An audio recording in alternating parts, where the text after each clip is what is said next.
She warned them to stay out. They didn't listen, so she made sure they never would again. Tasha Williams had worked too hard to let anyone mess with what was hers. At 42, she was proud of everything she'd built, especially her home. A beautiful two-story house in Chandler, Arizona. Her sanctuary. Her escape. The backyard was her favorite spot. Lined with tall palm trees, it was a slice of calm. At the center sat her pride, a spotless, well-maintained pool. It sparkled under the sun like a gem. Tasha didn't flaunt her success, but she had earned it. She bought the house on her own. No partner, no inheritance, just years of smart decisions and relentless saving. Her neighborhood was quiet, mostly families. Some friendly, others kept to themselves. Tasha didn't mind. She wasn't looking for friends, just peace. But peace didn't last long. The first time it happened, she tried to brush it off. She came home one Saturday afternoon and froze. Wet footprints trailed from the backyard gate to the sidewalk. A damp towel hung carelessly over her fence. Her float had been dragged across the pool. A half-empty soda can sat on her lounge chair like a taunt. Someone had been in her yard, in her pool. At first, she tried to rationalize it. Maybe a neighbor's kid hopped the fence by mistake. Maybe it was just a one-time thing. She hoped it was, but it wasn't. But when Tasha asked her neighbors, they just shrugged. Probably just kids, one woman said with a laugh. You know how they are. Another neighbor, a man in his 50s, didn't even look up from under his car hood. They're just having fun. You've got a nice pool, Miss Williams. People notice. The way he said it made her skin crawl, but she let it go. That night, she tightened the gate lock, double-checked it twice. She told herself it was over. It had to be. But it wasn't. A week later, she was reading in her living room when she heard it, splashing. At first, she assumed it was the filter kicking in. Then she heard laughter. Real, human laughter. She rushed to the window. There, in her pool, a teenage boy was swimming like it was his own. A girl, maybe his sister, sat on the edge, dangling her legs in the water, giggling. Tasha stormed outside and flung the door open. "Excuse me!" The kids froze. The boy leapt out, water dripping everywhere. I thought you wouldn't mind," he stammered. "You didn't even ask," Tasha snapped. "Who are you?" The girl mumbled something about living nearby, eyes cast down. Then they bolted, slipping out the gate like they'd done it a dozen times before. Tasha stood there, furious, heart racing. She wanted to scream. She wanted to call the police. But instead, she decided to talk to their parents. Try the civil route. She expected apologies. She expected concern. She got something else entirely. Instead, she got an argument. "Oh, relax," the mother said, waving a hand like it was nothing. "They're just kids. It's hot out. What's the problem?" Tasha stared at her, stunned. "The problem is, this is my property, my home, my pool, and I didn't invite anyone." The father folded his arms, clearly annoyed. "You're overreacting." Overreacting.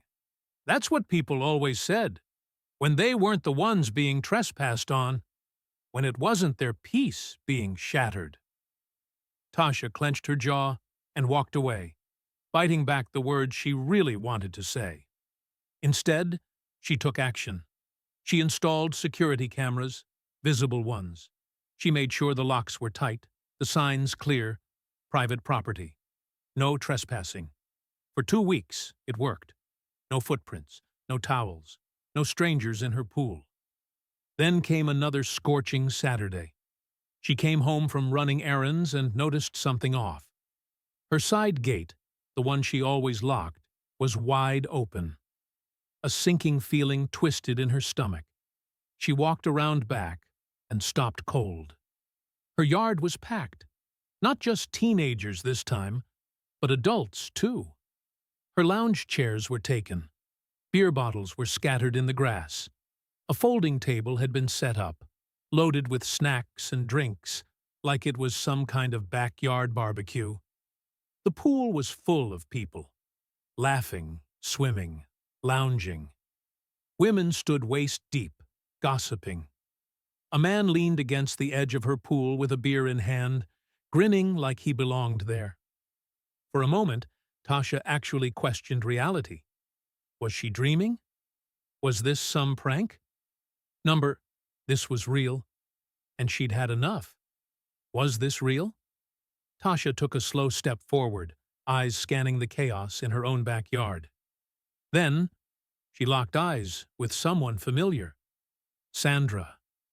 3 houses down. A woman who had never said more than a nod in passing. Now she stood by the pool, drink in hand, waving like this was some casual neighborhood get-together. "Hey girl, hope you don't mind," Sandra called out, smiling. "It's so hot today. We figured we'd cool off." Tasha's jaw clenched. Mind? Oh, she minded. Her voice came out low, cold, and firm. "Every single one of you, get out. Now." The crowd stilled. Some froze mid-sip. Others exchanged glances like she was the one causing a scene. Sandra gave a dramatic eye roll. "Oh, don't be like that. It's just a pool. You weren't even home." Tasha stepped forward, her fury barely contained. "It's not just a pool. It's my yard, my house. You don't live here. You don't pay for this. So leave. All of you." Someone muttered, "Geez, what's her problem?" That was it. Tasha marched to the equipment box, yanked open the lid, and slammed the pool filter off with the remote. The gentle hum stopped. Then she stormed to the speaker setup, ripped the power cord straight out. Silence fell. "I'm calling the police," she said, her voice like steel. Now they moved. Chairs scraped, drinks were left behind, and laughter died in a rush of hurried footsteps. No apologies, no shame, just retreat. But Tasha stood there, unmoving, eyes fixed on the mess they left behind. This wasn't over. Drinks were snatched up. Towels were gathered in a hurry. Within minutes, the yard was empty. Except Sandra. She had the nerve to glare as she walked past. "You don't have to be so stuck up," she muttered. "Nobody was wrecking anything." Tasha bit her tongue. She wanted to yell, to scream. Instead, she stood still, watching them disappear like she was the problem. Once the last trespasser was gone, she slammed the gate shut, locked it hard, and stood there, hands on her hips, fury boiling just beneath the surface. One thing was clear. This wasn't over. They didn't respect her boundaries, didn't respect her. And if respect wouldn't stop them, something else would. She had tried everything. Talking, warning, security cameras, stronger locks. None of it worked. Not for long. Now it was time to be clever. Inside, she sat at her kitchen table, watching the security footage. Her yard, her pool, overrun by people who treated it like a public playground. She wasn't just angry anymore. She was done. If they wanted to treat her home like a free water park, then fine. But their next visit would be their last. She grabbed her keys and headed to the hardware store. 2 heavy-duty locks, one for the side gate, one for the pool equipment box. Next on her list, motion sensor lights, and something a little extra. If they came back, they wouldn't just find a locked gate. They'd get the message loud and clear. The old locks had been strong, but these new ones, virtually unbreakable. Thick steel, tamper-proof, the kind you'd need bolt cutters to get through. Next, Tasha went online and ordered something special. Not chlorine, something better. A harmless chemical often used in public pools to catch troublemakers. Pool dye. It didn't hurt anyone. But if someone peed in the water, it reacted, instantly, turning the water a bright, unmistakable green. If anyone tried sneaking in again, they'd leave looking like they'd gone swimming in alien slime. But that wasn't enough. Tasha wanted insurance, something psychological, a scare tactic. So she visited a local sign shop and had a custom warning made. The next morning, she bolted it right onto the fence, bold letters glaring at anyone who dared peek in. Warning: pool chemically treated for unauthorized use. Exposure may cause rash, severe itching, or temporary skin discoloration. Did it sound extreme? Definitely. Was any of it true? Not even a little. But they didn't need to know that. To sell the story, she placed an empty hazardous chemical box next to the pool pump, something a friend from building maintenance had lying around. Now, she was ready. All she had to do was wait, and it didn't take long. The next sweltering afternoon, Tasha sat by her living room window, sipping iced tea, eyes on the fence. Most of the day passed quietly, until two teenagers strolled by. They slowed. One read the sign aloud.